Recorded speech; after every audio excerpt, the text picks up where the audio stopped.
Hello friends, welcome to our YouTube channel. In this video I'm going to tell you about how you can see your daily app progress. If you want to check your how much you consume your day in a single app, or how you can see your minutes of your apps. Before watching this video, if you have not subscribed to our YouTube channel, then subscribe to it and like our video. So let's start friends. First you have to open the settings.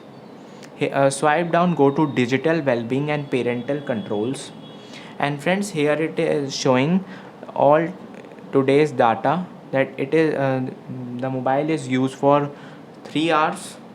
Click on it and friends, you can see the hours which is used by the apps are this, and also you can see the other day like this, yesterday, and you can past days. You can see the data also like this. I hope you like this video. If you like this video, then subscribe to our YouTube channel for more helpful tips and tricks videos. See you next time.